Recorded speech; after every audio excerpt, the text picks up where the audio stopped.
particular horse, just giving him a second to take a breath. Lovely looking horse, huh? Yeah, super. They were last at Tryon in the 3-star there, where they were in 10th place after the weekend. Her and her husband Dan have a wonderful cross-country schooling facility near Percival, Virginia. And I was just over there. It's actually where I did my last little school before coming to Bromont, because they also have an awesome hill. So we could have a little pop around and then gallop up the hill. And I just said to them, and they were so kind because it was pissing down with rain. I thought, well, if you really don't want me to come, they're like, no, come on over. I thought, oh, that's generous, because we really did need to go up the hill. So... But they would understand that. Yes, and have again, we talk a lot about the behind the scenes and the teams that are involved in getting these riders or these horses into the ring, and that's unfortunate.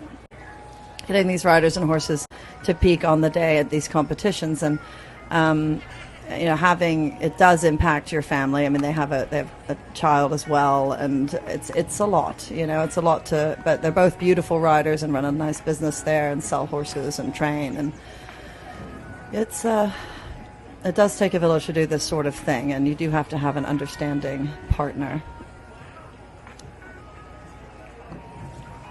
Well, she's got it back under control. She's also, in my mind, Annie, I feel like she's going ahead and saying, right, we're going to go forward, because I think one of the biggest mistakes you can make when horses are a bit up is to try to tamp it all down and just kind of go, oh, I'm going to ride like I'm on eggshells, because that can very often make things worse.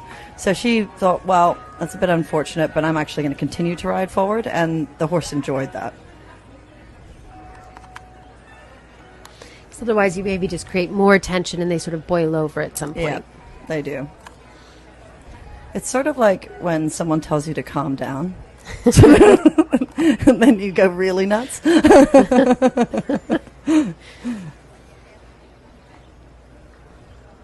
What a beautiful tail plait as well.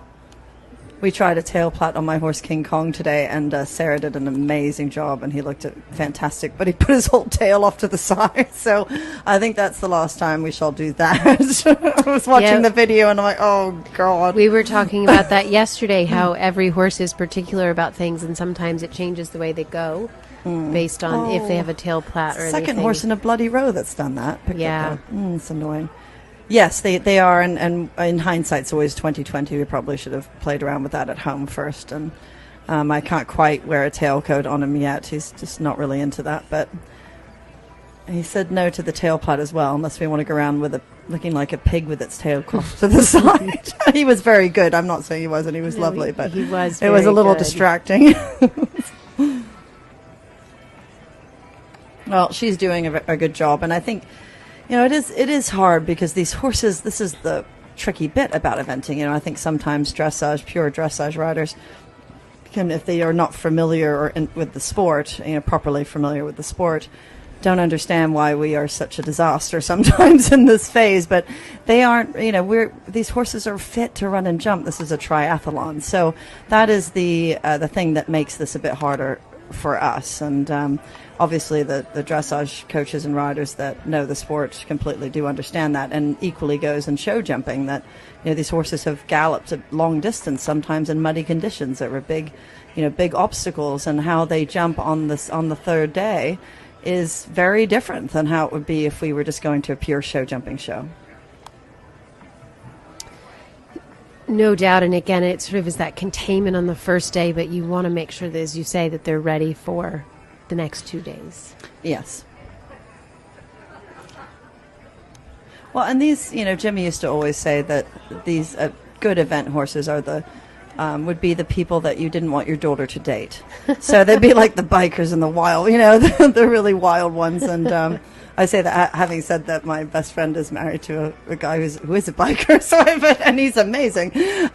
But he used to always say that these horses, they do want to be keen out there to go running and galloping, and they're adrenaline junkies, and it's just a different type of horse for this particular sport. I think she's done a great job, and I'm sure she'll also be happy to get out on course on Saturday. Yes. I think the 3-star goes first tomorrow morning, so They do. They will kick off our day. yeah. Oh, big pat for him. He's like, oh, I'm ready. Look at his face. He's like, I can't believe I had to come in there and do that. I cannot believe you made me do that. Look at her. Everyone's just relieved now. And I send to the dressage